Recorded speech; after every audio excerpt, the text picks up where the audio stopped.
Saya yang rindu dengan sorga. Ini luar biasa. Sorga rindu sama ibu. Mau ibu? Kalau mau kata Nabi saya kasih rumus 4. 4 aja ibu. Nggak 7, nggak 10. 4 saja. Lebih susah syaratnya jadi caleg. 4 aja syaratnya. Apa itu kata Nabi?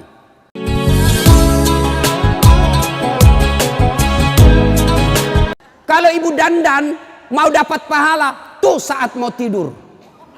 Tapi giliran mau tidur, ndak sikat gigi, daster 3 hari ndak dicuci, kelihatan bulu ketek, muka dikasih bedak kencur, dikasih bawang matanya, ngorok. Bagaimana suamimu ndak menderita? Mau ndak dirindukan surga? Pasti mau. Dirindukan suami saja sudah senang. Ini dirindukan surga. Biasanya orang yang rindu dengan surga, saya yang rindu dengan surga. Ini luar biasa. Surga rindu sama ibu. Mau ibu? Di Makassar kok saya bilang mau bergetar itu masjid. Begitu kencangnya suaranya ibu-ibu. Mau ibu? Oh saya baru sadar ini orang Jawa lembut suaranya. Oh Jawa rupanya di sini ya. Kalau mau kata Nabi saya kasih rumus 4. 4 aja bu. Ndak 7, ndak 10. 4 saja.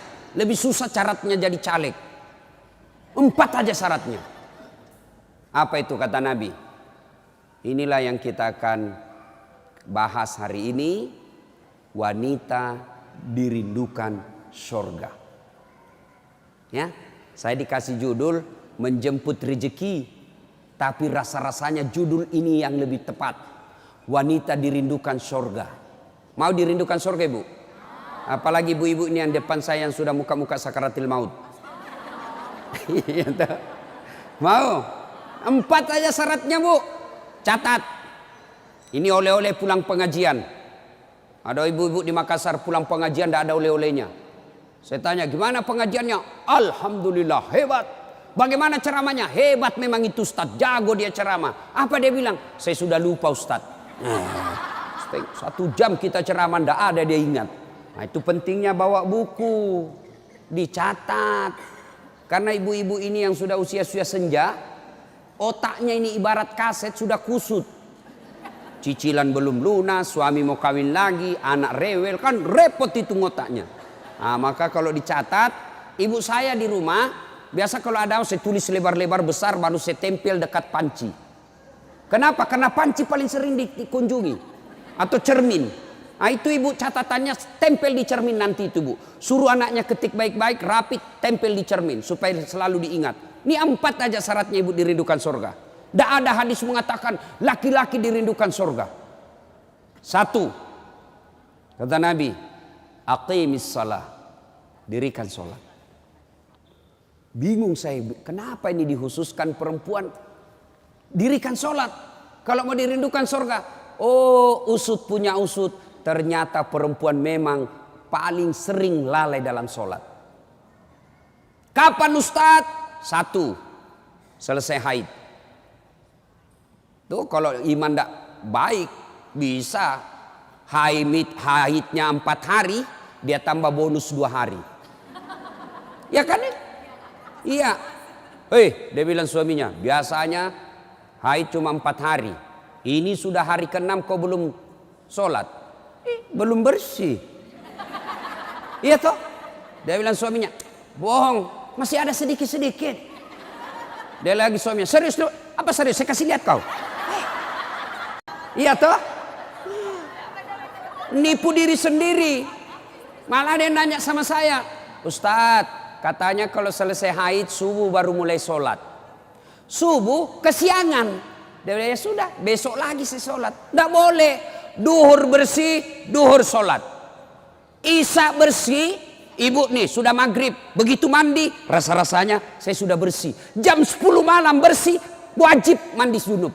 Selesai sholat. Tidak boleh nunggu isya subuh. Ini yang banyak ini isya. Padahal sudah bersih malamnya. Dia cek, sudah bersih nih. Jam 10, sudah bersih. Mandi, sholat meskipun sudah jam 11 malam. Ya? Apalagi nifas. Ini banyak yang salah paham nifas. Katanya nifas harus 40 hari. Siapa yang bilang? Nifas itu tidak harus 40 hari. Bisa jadi lebih 40 hari. Bisa jadi cuma 10 hari. Tergantung ibu bersih atau tidak. Ada teman saya selesai melahirkan istrinya. Dia pergi beli Indomie 1 dos. Saya bilang apa hubungannya? Ini kan isinya 40 bungkus Ustaz. Jadi 1 hari 1 bungkus, kalau habis ini sudah bersih istri saya. Ayo. Kapan lagi perempuan banyak tidak sholat? Kalau ada pesta. Mukanya dia kira tembok. Coklat, biru, abu-abu, krem. Beleng-beleng. Ini ibu-ibu sekarang ini banyak perempuan palsu. Mohon maaf ya kalau marah-marah aja. Siapa suruh undang saya? Sekarang banyak perempuan-perempuan palsu. Bulu matanya panjang palsu. Matanya biru palsu. Bibirnya merah palsu. Pipinya biru palsu. Alisnya tebal palsu. Pantatnya gabus. Iya toh? Bu, ada kenalan saya, orang kaya. Itu kalau dia tunjuk-tunjuk kapalnya tanker, suaminya bilang, ini Ustaz. Ya, kalau bunyi ayam kukuruku, masuk uang saya 200 juta. Disewa tiap hari 200 juta. Kalau ini Ustaz, 75 juta 1 hari.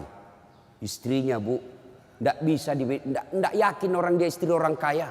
Sederhana pakaiannya. Akhirnya apa? Semua orang kalau lewat, orang kagum. Tahu enggak? Orang kaya loh itu.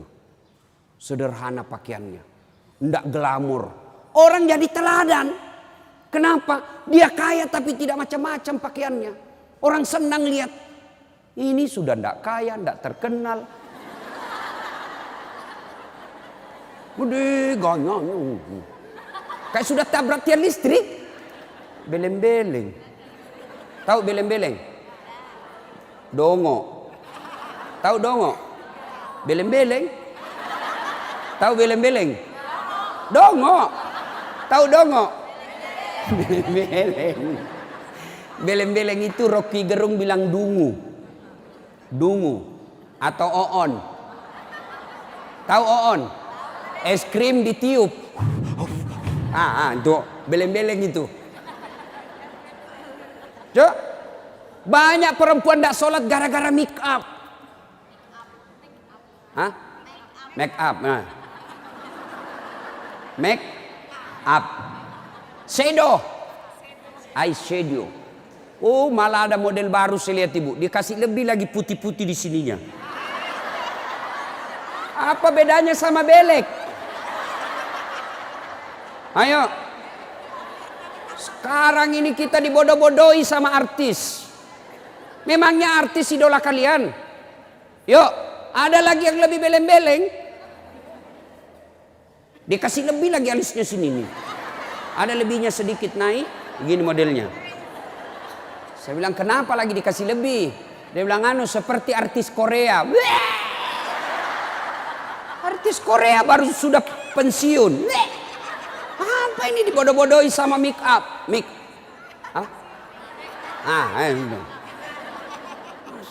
Bu, demi Allah, kami para suami tidak membutuhkan itu semua. Yang kami butuhkan kecantikan hati. Ini cantik-cantik, memang cantik, tapi bukan untuk nyenangin suami. Kalau ibu dandan mau dapat pahala, tuh saat mau tidur. Tapi giliran mau tidur, ndak sikat gigi, daster 3 hari ndak dicuci, kelihatan bulu ketek, muka dikasih bedak kencur, dikasih bawang matanya, ngorok. Bagaimana suamimu ndak menderita? Giliran mau pergi pengantin, Masya Allah, cantik betul. Ibu untuk apa cantik-cantik ini? Biar ibu mondar mandir macam-macam, tetanggamu tahu ini tetangga saya. Andai kau robat cak menjadi selebriti, mukamu tidak dikenal orang kaya artis Korea, oke lah. Tapi biar diapain orang tahu juga, tetangga saya ini. Udahlah, apalagi ibu yang rajin majelis taklim. Tiap minggu, tiap pekan hidup pengajian. Tapi tidak ada perubahan itu. Rugi. Habis waktu. Tidak ada guna. Mending tinggal di rumah tidur. Majelis taklim. Sudah 4 tahun majelis taklim. Tiap pekan dengar pengajian. Tapi make-upnya malas dia sholat. Iya kan? Kalau hati cantik meskipun muka tidak halus, orang senang. Ya? Gara-gara mikam tidak sholat. Jadi bagaimana solusinya Ustadz? Kalau pengantin, mau pengantin, gimana solusinya? Wudhu dulu, baru tancap, sudah itu tahan kentut. Biar sudah wudhu, batal. Sedikit aja keluar Ustadz, batal. Nggak habis Ustadz, batal. Nah, apalagi yang membuat orang ibu-ibu nih banyak ndak sholat. Selesai haid, nifas, make up. Yang keempat apa? Jilbab. Banyak ibu-ibu malas sholat gara-gara jilbabnya susah dipakai. Jilbab sakaratil maut. Saya ibu sudah keliling-keliling ceramah. Mana-mana saya ceramah. Saya ke Filipina Selatan, jilbabnya orang Melayu sana. Segitiga saja, 1 peniti selesai. Malaysia juga begitu. Saudi malah 1 lubang masuk selesai. Tapi coba lihat jilbabnya ibu Indonesia. Ngeri bu. Ada kayak ada talinya 2 meter, dia ikat-ikat. Disimpan di lehernya. Itu diikat lehernya. Lalu dikasih kembang. Sudah tidak bisa goyang itu lehernya. Nah, iya toh? 3 lapis. Ini penutup kepalanya 3 lapis. Ada kuningnya, abu-abu, coklat. Dikasih mereng lagi sedikit. Coba. Lalu ada kayak pohon di belakang. Biasa kalau ada pengantin. Gimana caranya dia pakai ini ya? Nah, sudah diikat lehernya, pakai pula rok yang sempit. Rok sempit. Jalanlah dia bilang suaminya, buru-buru bu, katanya, tunggu sebentar pak. Beleng-beleng. Beleng-beleng. Coba kalau lebar, kan enak lari dikejar anjing.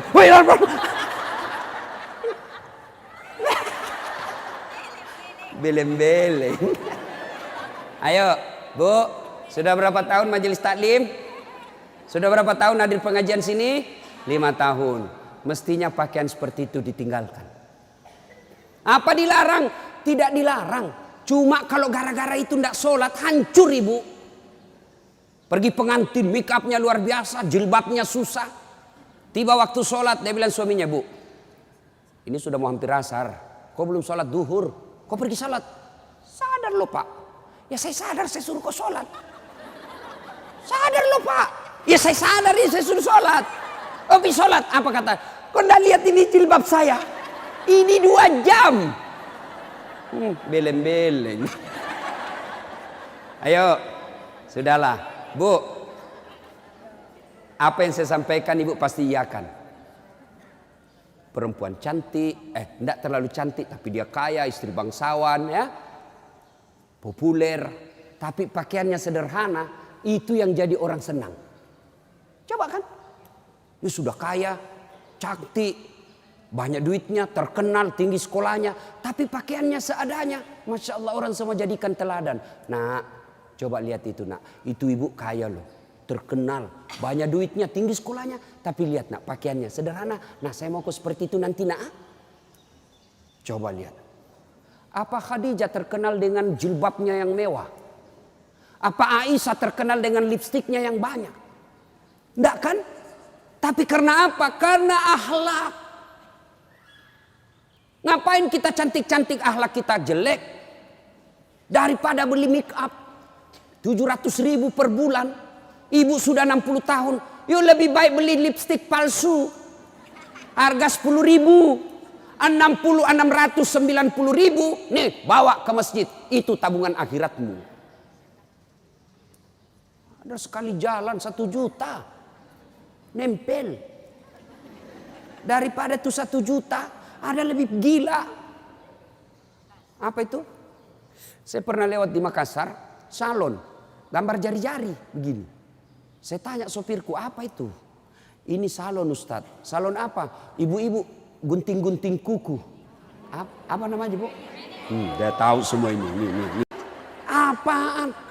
25.000 satu jari. Berarti 10 jari. 250.000. Apa lebih tidak enak itu 250.000 kau tabung untuk akhiratmu dikubur? Ya Ibu. Ya. Lipstick 20.000, eyeshadow 70.000, ini alis 70.000. Sudah berapa habis duit kita? Ya, dengar ini yang suka cukur-cukur alis. Laknat Allah kata Nabi bagi mereka yang mencabut dan mencukur alisnya. Tuh, tidak usah baku lihat Ibu. Boleh gambar alis, boleh, tapi jangan pakai tato. Ini tato alisnya. Tak haram itu Bu. Mau gambar alis silahkan, pakai pensil celak. Tidak ada pensil celak Ustadz, cari krayonnya anak.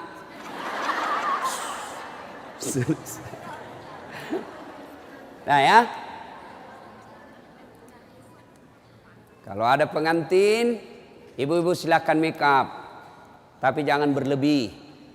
Jangan gara make up dan jilbab ibu tidak sholat padahal sudah 5 tahun majelis taklim.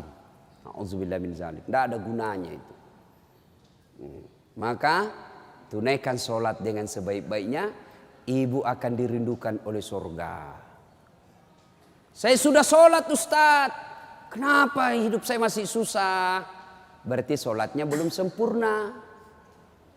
Ada yang di sini sakit Ibu, asam urat, gula, kecil buat Allah sembuhkan itu. Kecil. Apa susahnya Allah sembuhkan penyakit itu? Kecil.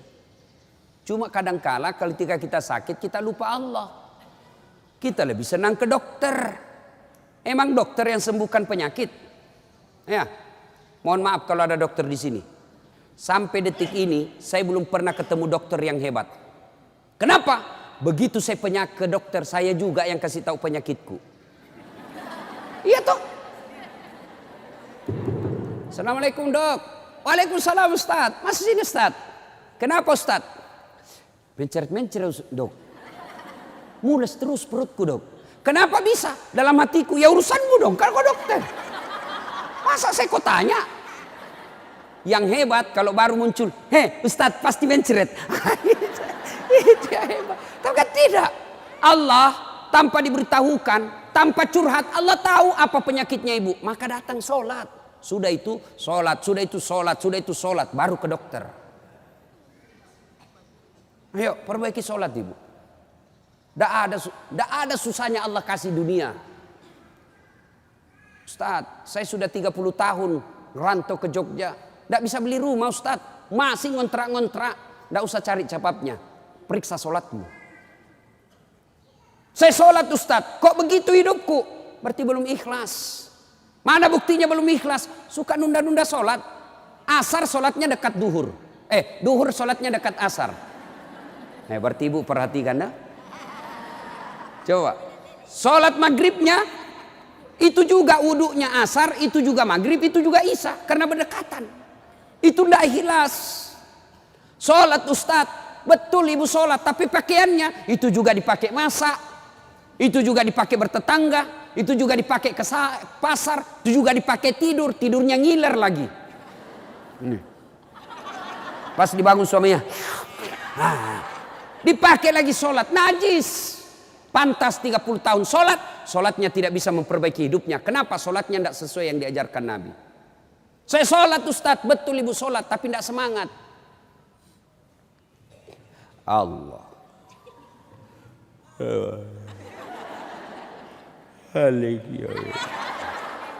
Iya kena.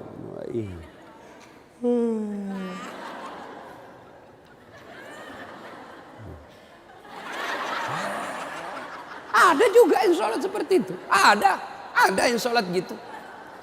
Allahu Akbar. Sholat kayak ditiup angin.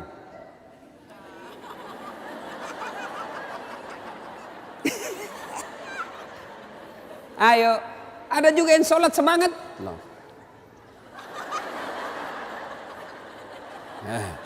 Yang ketawa karena ibu membayangkan diri sendiri. Ada juga yang sholat cari duit. Allahu Akbar. Iya kena budu'i. Duit saya tadi 100. Beli sayur 50.000. Beli pulsa 20.000. Allahu Akbar. Mana yang 30 ya? Allah. Selamat. Oh, di bawah sadel lah. Sepanjang sholat cari duit. Apalagi ibu sholat sambil masak. Canggih betul ini. Allahu Akbar. Tiba-tiba bau hangus. Oh, Allahu Akbar. Pantas 30 tahun sholat. Maka majelis taklim yang baik, majelis taklim yang faedah, majelis taklim yang manfaat, ada perubahan setelah dia ikut majelis taklim. Mungkin sebelum majelis taklim seperti itu sholatnya, pulang majelis taklim tidak seperti itu lagi. Ada perubahan, ya. Karena juga itu majelis taklim saya lihat lomba baju seragam. Malah ada yang curhat sama saya, Ustadz bubar saya majelis taklim Ustadz. Kenapa? Belum lunas seragam kita, ada lagi yang baru. Itu. Padahal yang mau beli pengat seragam ini ya pengurusnya. Pengurusnya hanya 5 orang aja. Ya, yang kaya-kaya. Ini aja yang berdiskusi 5 orang. Ini jelek mulai kabur, nih ada nih yang baru, ganti lagi. Orang belum lunas diganti lagi. Majelis taklim yang baik bukan yang banyak seragamnya, tapi yang tambah ilmunya, tambah akhlaknya. Itu yang baik. Ya. Perbaiki sholat. Bu ya. Bu. Sholatullah Mullah ala toha Sholatullah salamullah ala yasin habibillah. Biasanya kalau saya ceramah ada air di samping saya. Cari-cari ini dilupa ini panitia. Satu ya. Satu ibu. Sholat. Maka ibu. Halo ibu. Ibu. Bu. Ibu ndak usah cemas kalau anaknya ndak tahu bahasa Inggris. Ibu ndak usah cemas kalau anaknya ndak tahu bahasa Korea. Ibu ndak usah cemas kalau anaknya ndak punya kerja, pengangguran. Ndak usah cemas. Yang ibu cemaskan kalau anaknya sudah mau dilamar masih tidak sholat. Itu yang ibu perlu cemaskan. Ya, kan ibu-ibu sekarang hebat betul anaknya Ustadz. Kenapa? Tuh masih SD sudah pintar bahasa Inggris. Apa hebatnya? Banyak yang begitu. Tidak percaya? Ibu ke Inggris. Demi Allah bu, anak-anak di sana baru belajar bicara pakai bahasa Inggris. Apa yang hebat? Banyak yang begitu. Yang hebat anaknya ibu, sampean punya anak, panjenengan punya anak, pergi majelis taklim, pergi ke pasar, anaknya yang masih SMA nelpon ibunya, matur nuwun bu, ini sudah duhur, bu sudah sholat enggak? Ibu sudah kaya itu. Asar lagi nelpon lagi anaknya, mak, lagi di mana mak? Masih di tempat kajian nak, masih di tempat arisan. Mak, ini sudah asar. Jangan sampai ibu sibuk ngurus arisan lupa sholat. Itu anakmu yang kaya. Pernah di SMS begitu anaknya bu? Pernah? Paling di SMS, mak kirimi pulsa. Maka ibu dari kecil anak-anak diperkenalkan sholat. Ya, mau dirindukan surga, syarat pertama aqimis shalah, dirikan sholat. Tidak cukup yang 5 waktu, tambah sunnah. Sunnah apa Ustadz? Yang sederhana. 1, sholat sunnah duha. Ibu-ibu, ada enggak di sini yang punya tanah 1 juta hektar? Hah, Anda usah 1 juta. 100 hektar ada di sini, Bu? Ada? Enggak ada. Tapi ibu mau enggak punya harta lebih dari 100 hektar? Lebih dari seluruh provinsi. Mau? Itulah sholat sunat fajar. Ayo, 2 rakaat sebelum ibu sholat subuh. Itu nanti ketika ditimbang kata Nabi, yang 2 rakaat ini lebih berat 2 rakaat ketimbang dunia dan isinya. Tuh sholat duha, sholat fajar. 2 rakaat. 2 rakaat saja Bu. 2. Coba. Sudah pagi-pagi. Anak sudah pergi sekolah, suami sudah pada bekerja, pekerjaan rumah sudah tuntas, jam 8, jam 9, yuk sholat duha. Sholat duha. Bagaimana caranya? Sama sholat sunnah biasa, bedanya niat. Nih yang biasa ibu-ibu tanyakan, Ustadz apa niatnya? Bu, niat itu bukan bahasa mulut. Niat itu bukan bahasa lisan, niat itu di sini. Coba lihat orang Arab kalau ibu pergi umroh. Coba lihat umumnya orang Arab. Jalan, berdiri langsung Allahu Akbar. Iya toh? Kalau kita kan lama dulu ibu. Loading.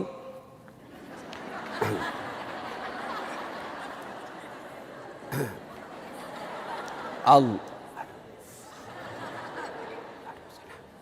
Duduk.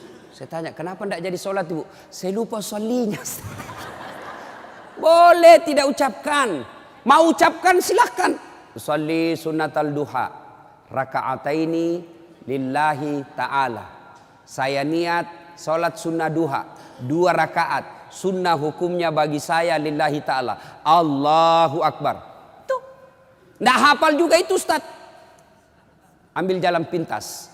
Berdiri tegak. Menghadap ke kiblat. Baru ibu bilang begini. Tuhan salat sunnah duha ya. Allahu Akbar. Boleh. Benar, boleh Bu.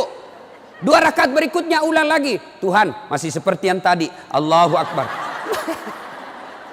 Boleh, benar. Daripada ibu nunggu bahasa Arabnya, ndak hafal, ibu ndak sholat. Itu sholat duha ibu. Bu, suami pergi cari nafkah. Anak sudah pergi sekolah. Ibu sholat duha.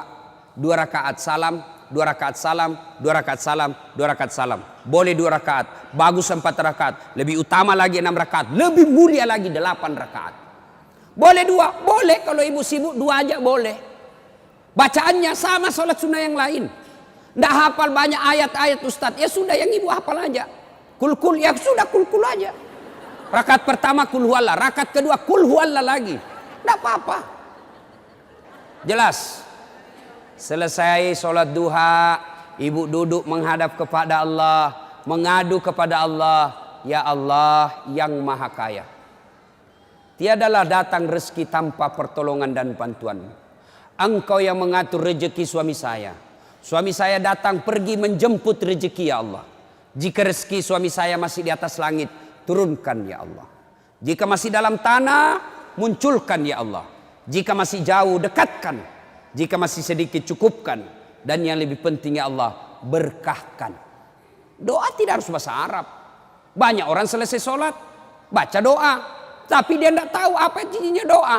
Doa itu tidak harus bahasa Arab. Nih rezeki saya. Belum sholat duha ini sudah keluar. Langsung 2, ada pula rotinya. Masya Allah ya. Coba ibu. Doa itu kalau bahasa Bugisnya mapaletu. Bahasa gaulnya curhat. Silakan ibu curhat. Bahasa hati. Bukan bahasa Arab. Ibu bahasa Arab belum lagi salah ucap. Nggak ngerti apa yang ibu baca. Malaikat bingung. Apa maksudnya ini ibu ini?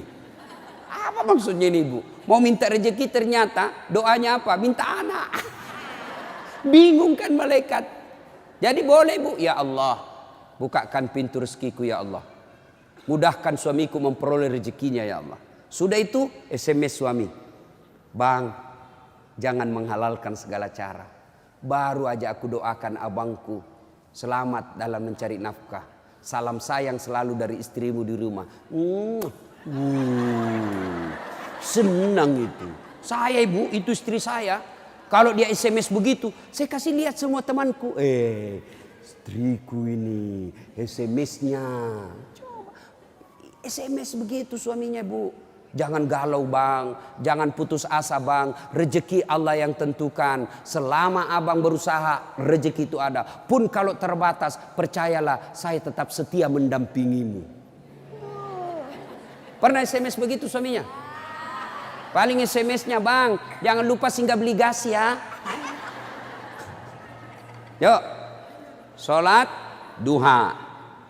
Saya banyak dosa Ustadz. Saya perempuan hijrah. Dulu banyak betul maksiat saya lakukan Ustadz. Masa muda saya suka gaul. Masa muda saya selalu ke tempat hiburan malam. Masa muda saya selalu maksiat. Allah jelaskan wala tai'asu mir rauhillah. Bu, jangan putus asa. Ibu jangan putus asa. Besar dosamu tapi ampunanku jauh lebih besar. Gimana caranya? Yuk sambut dengan sholat sunnah taubat. Gimana sholat sunat taubat Ustaz? Sama sholat tahajud, sama sholat duha. Cuma beda waktu, beda niat. Jadi ibu ndak ada kegiatan nih, sudah maghrib. Datang ke masjid, nunggu isya, ndak usah pulang. Nunggunya sholat taubat 6 rakaat. 2 rakaat salam, 2 rakaat salam, 2 rakaat salam. 6. Boleh 2? Boleh. Sholat taubatnya, niatnya. Sholli sunnatal taubat raka'ataini lillahi ta'ala. Saya niat sholat sunat taubat 2 rakaat. Sunnah hukumnya bagi saya lillahi ta'ala. Allahu Akbar. Baca doa iftitah, baca al-fatihah, baca surah pendek, ruku, itidal, sujud, dan seterusnya. Kapan taubatnya Ustaz? Sujud terakhir. Sujud terakhir. Ibu taubat. Rabbana la tusi' qulubana ba'da is hadaitana wa hab lana min ladunka rahmah. Ya Allah, saya hilaf ya Allah. Ampuni saya. Jangan engkau palingkan hati hamba. Jangan engkau sesatkan hati hamba setelah engkau berikan hidayah ya Allah. Ampuni saya ya Allah. Allah ampuni. Yang penting tobatnya tobatan nasuha. Jangan tobat ibu hamil. Ibu-ibu masih ingat waktu hamil? Melahirkan. Ingat waktu melahirkan? Tidak mau lagi saya Pak. Tobat. Hancur saya Pak. Tidak mau lagi saya. Terakhir ini saya hamil. Terakhir Pak. Tidak mau lagi saya hamil. Terakhir tidak mau lagi. 6 bulan kemudian. Hamil lagi. Ya. Nah. Banyak jenis-jenis sholat sunnah. Tapi lain waktu kita laksanakan. Lain waktu kita lanjut. Pertama dirindukan sorga. Dirikan sholat. Yang kedua. Kata Nabi. Wasyamu Ramadan. Berpuasalah di bulan suci Ramadan. Alhamdulillah tuntas puasa Ramadan. Tapi jangan puas sampai di situ Bu. Maka kita lanjutkan dengan puasa Senin Kamis. Ya, puasa yang paling baik. Puasa yang tidak pernah ditinggalkan Rasulullah. Puasa Senin Kamis. Bu-ibu nih yang agak lebih berat badannya. Bukan gemuk. Cuma perbandingannya kurus. Bukan. Orang bilang Ustadz kurus betul. Bukan kurus, kamu yang gendut. Yang lebih berat badannya. Yuk terapi Senin Kamis. Senin Kamis. Ibu-ibu mau sehat Senin Kamis. Bagaimana? Mulai Kamis ini jangan pernah lagi lepas puasa. Bangun makan sahur. Ternyata jam 9 lupa kalau puasa. Makan aja. Terbiasa kan setiap pagi kita sarapan. Nah Kamis ini kita mulai. Karena kebiasaan kita bertahun-tahun sarapan. Ya sarapan makan. Begitu lagi selesai. Wih. Kamis. Ternyata saya puasa. Lanjut. Boleh. Yang tadi 1 mangkuk. Rezeki. Ibu lupa. Ternyata siang makan lagi. Wih. Kamis. Puasa. Lanjut lagi Bu. Benar ibu lupa. Lanjut. Boleh. Ternyata asar. Ada lagi kasih es cendol. Saya puasa. Sudah rezeki ibu itu. Yang penting betul lupa. Saya sering begitu ibu. Lanjut. Karena saya lupa. Orang lupa tidak kena hukum. Tiba-tiba saya diajak makan coto. Ah Ustaz, coto. Namanya kita senang ditraktir. Begitu habis, saya puasa rupanya. Tidak apa-apa, lanjut. Boleh. Yang tidak boleh, ibu misalnya kan? Misal.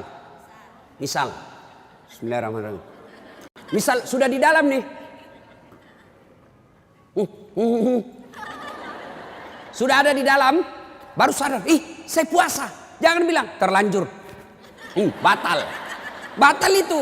Maka kalau dia sudah di dalam mulut, langsung ingat saya puasa, muntahkan, cuci. Sah. Biar ibu 3 kali makan dalam sehari, yang penting betul-betul lupa. Begitu kan, ma makan puasa. Oh iya nak, sah. Coba ibu besok, mulai hari Kamis ini. Ternyata jam 10, jam 11 lolos, jam 12 masih bisa, jam 1 nggak tahan. Datang tetangga bawa kue, nyaman lagi. Wah, sudahlah, ya sudah buka. Dari jam subuh sampai jam 1 ibu sudah dapat pahala. Cuma sayang kalau sudah jam 2 rusak, ibu betul-betul imannya lemah. Masa sudah setengah jalan masih mau buka. Tapi pun kalau buka karena sakit silahkan buka. Sudah dapat pahalanya itu. Coba mulai Kamis ini. Itulah yang disebut majelis taklim yang sukses. Ada perubahan tiap pekannya. Ada perbaikan tiap bulannya. Tahun lalu belum biasa Senin Kamis.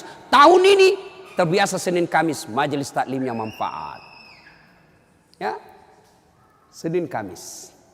Yang ketiga, karena waktu yang sangat terbatas, ini dirindukan oleh surga. Apa itu? Menaati perintah suami. Ini yang berat ini. Taat sama suami ini berat. Bu, berat. Bu, dengar ibu. Ada pada zaman Nabi, bertetangga nih. Tiba-tiba ibu yang tetangganya ini wafat ibunya. Maka tetangganya datang. Misal nih dia bertetangga. Meninggal ini tetangganya, dia datang panggil anaknya, anak tetangga. Bu Haji, emak sampean wafat. Datanglah membesuknya. Mulai dari sakit.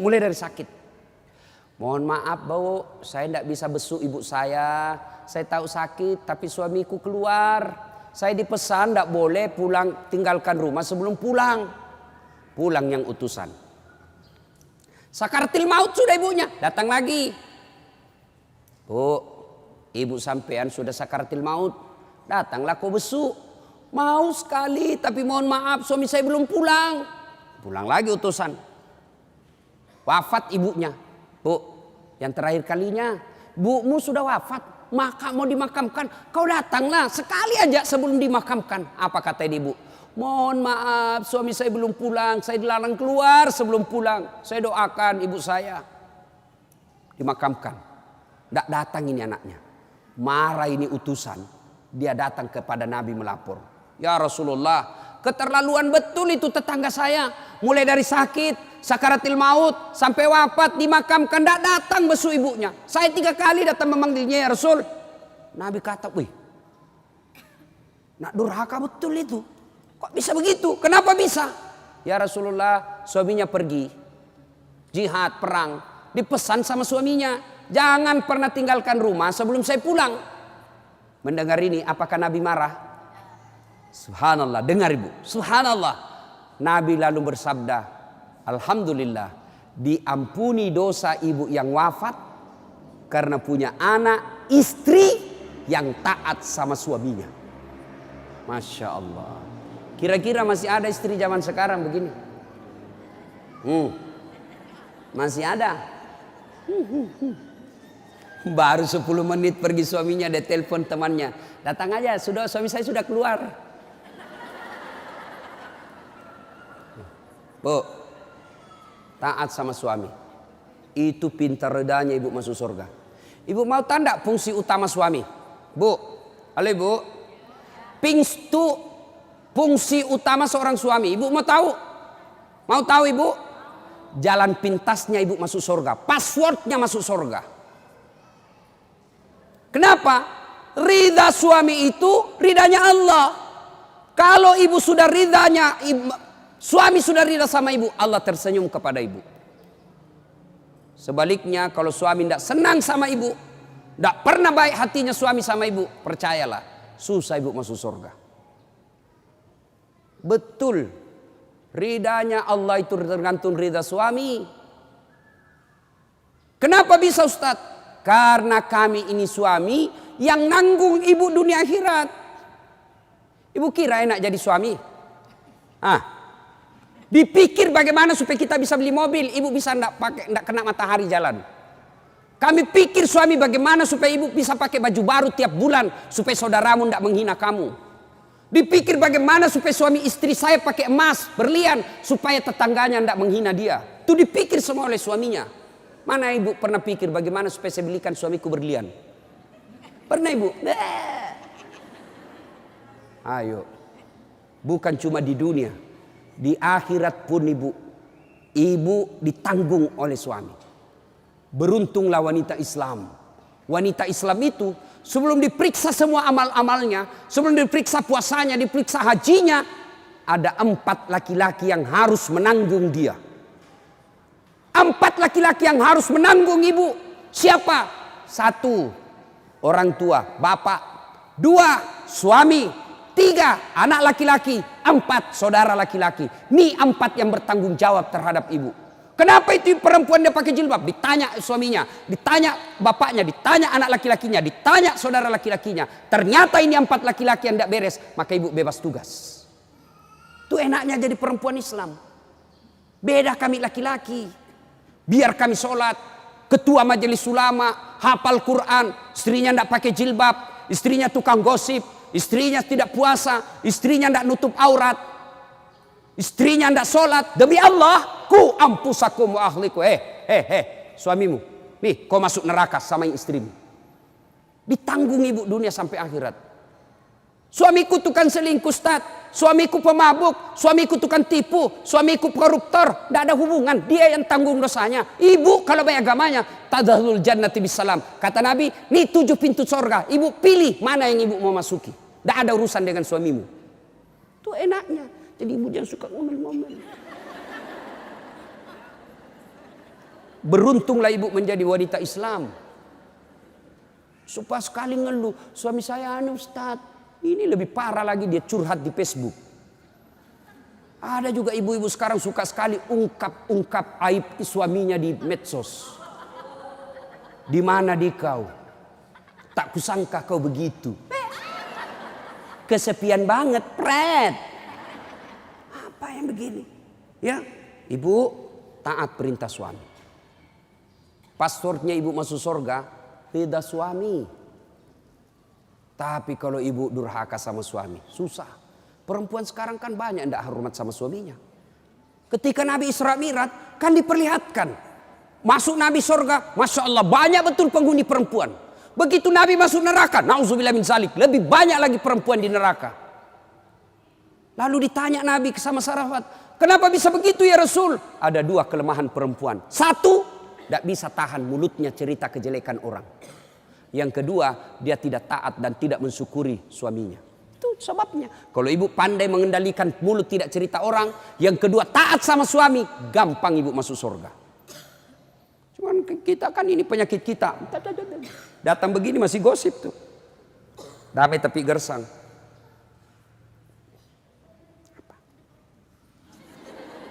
Apa? Apa sih? Enggak, gue tuh bertanya dong. Saya pun digosip. Begitu saya lewat, itu juga bajunya waktu di TV One. Ada urusan. Nenek ibu nih. Palsu. Aku tahu. Hitam tuh di gelangnya. Palsu. Palsu lipstiknya. Kenapa kau tahu? Tuh melengket di giginya. Semua dia habis dosanya. Ibu, 1, sholat. 2, puasa. 3, taati suami. 4, jaga harga diri. Jaga harga diri. Bagaimana menjaga harga diri seorang perempuan? Bermula dari pakaian. Ibu-ibu jangan lagi pakai jilbab apa itu. Untung sekarang kan ada istilah jilbab syar'i. Dulu kan ada ibu-ibu pakai jilbab tapi ketat. Celananya ketat, bajunya ketat. Akhirnya apa? Jalan seperti orang di kampungku bilang buras. Tahu buras ibu? Hah? Lontong. Lontong. Coba lontong kalau dibuka kan masih ada kentara itu anunya, bekas-bekas ikatannya. Bu, wanita soleha, istri yang baik, pakaiannya tidak seperti itu. Salah satu menjaga harga diri, tidak pernah keluar tanpa izin suaminya. Kan biasa ibu-ibu keberatan, kok suami lagi? Tapi ingat ibu, ridanya anak ada sama ibu. Allah itu maha adil. Bu mau masuk surga, bakti sama suami. Suami mau masuk surga, bakti sama ibu. Itu putar aja. Jangan lagi ada yang cemburu. Ustaz, saya serumah mertua saya.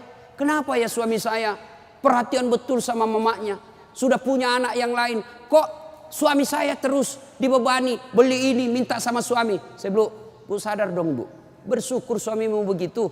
Mudah-mudahan nanti anakmu pun sudah menikah dengan wanita lain, dia masih memperlakukan kau seperti ibunya sekarang. Jangan malah sentimen, suami saya begini, suami saya begini. Ibu berapa tahun sama suami? Baru 25 tahun. Itu ibunya dari perutnya. Saya heran kalau ada perempuan cemburu sama mertuanya. Tidak sadar. Gimana nanti kalau ibu punya mantu yang juga kurang ajar? Mau? Maka saya bilang sama istri saya, boleh kau maki-maki saya, boleh kau hina saya, boleh kau lempar kepalaku, yang penting tidak kena. Satu yang tidak boleh, jangan kau lukai perasaan ibu saya. Begitu ibu saya luka perasaannya, kau pembuat sial, keluar kau dari rumah. Tidak ada toleransi. Begitu mestinya kita jadi istri. Kalau ibu-ibu masih susah hidupnya, koreksi aja deh, barangkali durhaka sama mertua. Nah, bagaimana mengabdi kepada orang tua, bagaimana mengurus anak, insya Allah lain waktu dan kesempatan kita akan lanjutkan. Akhirnya kita simpulkan, wanita yang ingin dirindukan surga, 1, pelihara sholat. 2, 3, taat pada perintah suami selama perintah itu tidak melanggar agama. Yang keempat, jaga harga diri. Insya Allah kalau ini kita lakukan, maka Nabi jelaskan, maqaman mahmuda, saya angkat derajatmu, lalu silakan masuk surga, tadkhulul jannati bisalam, silakan masuk surga dari pintu mana yang ibu mau suka. Subhanallah. Inilah tausiah kita, mudah-mudahan ada manfaat. Terima kasih Ibu Li yang berkomunikasi kepada saya selama ini. Mohon maaf jika selama ini ada komunikasi yang tidak berkenan, dan terima kasih sehingga saya punya ladang amal untuk datang di tempat ini. Mudah-mudahan ada manfaat. Ibu-ibu masih mau dengar ceramah saya?